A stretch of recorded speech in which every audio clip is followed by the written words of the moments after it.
It was a sun-drenched day at the picturesque Palm Beach Jetty, a few miles down the coast from the city of Perth, and a group of about a dozen people congregated near the entrance, their eager faces turned toward the tour guide, a nerdy young man sporting a Palm Beach Paranormal Tour t-shirt and a baseball cap.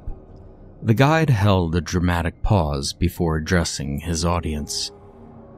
"G'day, folks. Right, is everyone here?"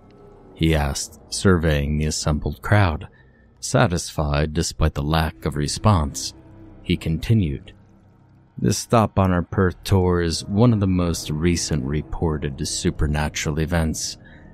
I present to you the Phantom of Palm Beach Jetty." The guide mentioned for the group to follow him as he beckoned them toward the jetty's wooden boardwalk.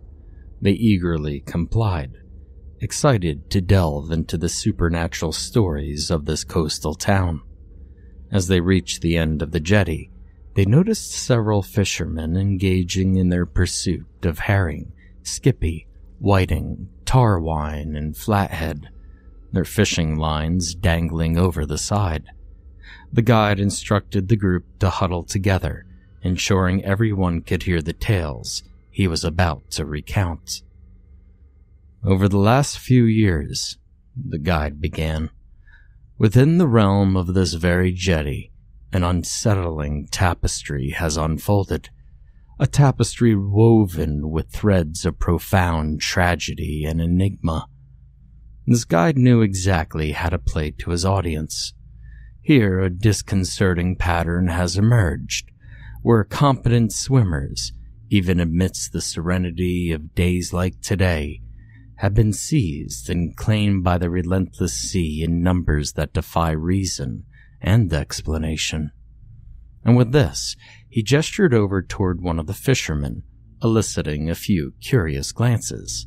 "Local fishermen would have you believe it's the work of a sea witch," he added with an astute smile, lowering his tone ever so slightly so that the group had to huddle closer to hear him. "But most believe something entirely different. For these bizarre drownings didn't start occurring until after the tragic suicide of young Louisa Dean." The guide pointed toward a beachfront hotel in the distance. "It's said that during her stay at the coastal escape a few years ago, Mrs. Dean snuck out of the hotel in the dead of night, leaving a note beside her sleeping husband. It is believed she then came to the end of this jetty and jumped to her death." He turned to the shore beside the jetty, emphasizing the eerie atmosphere. Her body was discovered the next morning, washed up on the shore beneath the jetty. No one really knows why she did it or where she actually jumped from, but there's every chance it was from this very spot. The guide ramped up the theatrics, pointing to the wooden boards at his feet, sending a shiver down the spines of his captivated audience. Nowadays, people tend not to swim too close during the day, and they sure as hell stay away after the sun goes down. For that is when many have claimed to see the figure of Louisa Dean wandering in the shallows beneath the jetty. As the guide wrapped up his spine-tingling story, most of the group looked down at the decking, lost in their thoughts, their imagination no doubt running amok. Then, with impeccable timing, the guide suddenly stomped his foot, causing some in the group to jump with fright before breaking into nervous laughter.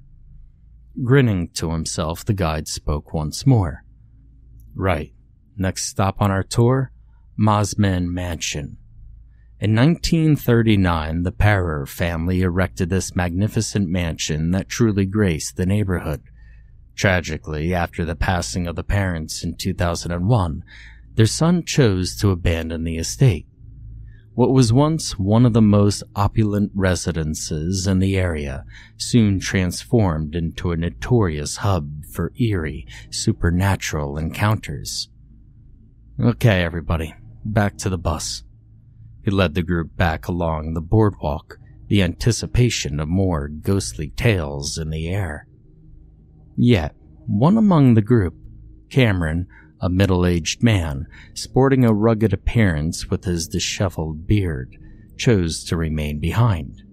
He leaned over the jetty's edge, his gaze plunging into the depths of the ocean below, his thoughts wandering in the abyss of contemplation. Finally, Cameron withdrew from the jetty, embarking on a solemn journey towards the Coastal Escape Hotel. The doorman extended a welcoming hand, ushering him in through its grand entrance, and Cameron found himself at the reception desk, where a young and attractive hostess, elegantly attired in a crisply pressed uniform, greeted him with a radiant smile. "Good afternoon, sir. How can I be of help?" she asked, glancing at Cameron. "I'd like a room for the night," Cameron replied, handing her a credit card. "All right, and will that just be you staying with us, sir?" she inquired. Cameron nodded, deep in his own thoughts. The hotel's lobby hummed with the soft murmur of conversations and the occasional clinking of glasses. Guests shuffled in and out, heading to various destinations or settling into their luxurious rooms. At the front desk, the receptionist diligently typed away at her computer, managing reservations and inquiries. Cameron remained at the front desk, his gaze now fixed on the receptionist. "Is room 17 available by any chance?" he inquired, his voice low and somber. The receptionist looked up, offering a polite smile as she navigated her computer system. "I will check that for you right now. Bear with me for just 1 second," she replied, her fingers dancing across the keyboard. A moment passed, suspense hanging in the air as she reviewed the room's availability. "Yes, it is, sir," she confirmed, her eyes returning to Cameron. "Would you like that room for your stay?" she asked, her voice warm and reassuring. Deep in thought, Cameron hesitated, his eyes distant as if lost in the recesses of his memories. "Sir?" the receptionist prompted gently, trying to bring him back to the present. Cameron blinked, returning to the here and now. "Yes, please," he finally replied, his voice carrying a heavy burden of emotions. The receptionist busied herself with the computer once more, finalizing the arrangements for Cameron. After a few clicks and keystrokes, she handed him a keycard. "All right, that's all done for you now, sir," she informed him, her eyes expressing a kind understanding. "Checkout is 11 a.m. Enjoy your stay, Mr. Dean." Cameron nodded his thanks and walked away from the front desk, holding his key card tightly in his hand. As he made his way to his room, a series of emotions swirled within him. Cameron reached the suite, his heart pounding with anticipation. As he pushed open the door, time seemed to stand still, and he paused dramatically in the doorway. Before him lay a vast, opulent sanctuary, a realm of grandeur and luxury. His eyes traversed the room's expanse, absorbing every detail. The imposing television, the majestic king-sized bed, all promising a haven for both respite and deep contemplation. As he ventured further into the room, his gaze wandered through the elegant surroundings, each corner pulsating with the weight of memories, a mosaic of both excruciating and exquisite memories. With a poignant sigh, he pressed forward, his steps resonating like a profound crescendo, leading him to the bathroom. Inside, the modern fixtures and the spacious bathtub beckoned, a testament to indulgence and self-revelation. With a flick of the switch, he cast a brief, illuminating gaze over the lavish amenities before plunging the room into darkness, departing with a sense of gravity that hung in the air. Stepping onto the balcony, Cameron slid the glass door open and stepped outside. The stunning beachfront view stretched before him, the serene waves lapping against the shore of the Indian Ocean. His eyes traveled along the beach, settling on the distant jetty. Leaning against the balcony's railing, he gazed down at the drop below, his thoughts a tumultuous sea of emotions. Returning to the suite, Cameron found himself seated on the edge of the bed, the early afternoon sun casting a warm glow. He glanced at the clock, confirming the time, and then lay back, resting his head on the soft pillow. Rolling onto his side, he stared at the empty space beside him, the weight of memories and unspoken words filling the room. As the sun dipped below the horizon, casting a dusky glow over the beach, Cameron walked along the shore toward the weathered jetty. With every step, he collected small pieces of driftwood, worn smooth by the relentless embrace of the ocean. Underneath the jetty's towering pillars, the tranquil sea whispered secrets, and Cameron carefully deposited the driftwood he'd gathered onto the sandy shore. Sitting in solitude, he stared out at the water, lost in thought. The world finally succumbed to nightfall, cloaking everything in a shroud of obsidian. In the heart of this inky abyss, a tiny fire flickered to life as Cameron reverently added another piece of driftwood. Cradled in the palm of his hand, a photograph, its edges marked by the ceaseless march of time, bore the weight of cherished memories. His gaze, an unwavering beacon of devotion, remained locked onto the image, an indelible fragment of his past. And suddenly, an eerie gust of wind swept in from the tranquil sea, its mournful whisper resonating with the essence of a woman. A shiver coursed through Cameron's being as he tore his attention from the photograph to confront the encroaching darkness. And there, amid the chilling void, a hunched figure emerged, propped against the solitary pillar in the shallow waters. With measured resolve, Cameron grabbed the blazing piece of driftwood, its fiery luminescence unearthing a haunting tableau. Before him stood a specter, an unclothed woman with her back turned, her ethereal form veiled in strands of sodden seagrass, intertwined with her dripping ebony hair. "Louisa?" Cameron's voice quivered as he spoke her name. He took a hesitant step closer. "Louisa, it's me, Cameron, your husband." The figure remained unresponsive, her gaze fixated on the distant sea. "I can't believe it's really you," Cameron continued, his voice filled with longing. "There's so much I want to say."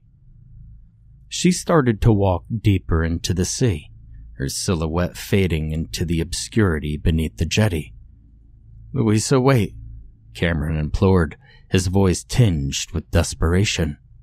He followed her, wading into the water, the burning driftwood held aloft. However, he lost sight of her in the inky darkness. Treading water, he shone the flickering light all around, spotting her as she clung to a distant pillar. "Louisa, please don't go," he pleaded, tears glistening in his eyes. "I don't know how this is possible, but I need you to know how much I love you, how much I miss you every day, and how sorry I am for what I did." His voice cracked as remorse filled his words. "I didn't mean for it to happen," Cameron confessed, breaking down. "It was an accident. It's just that you can make me so mad sometimes. And by the time I realized what I was doing, it was too late."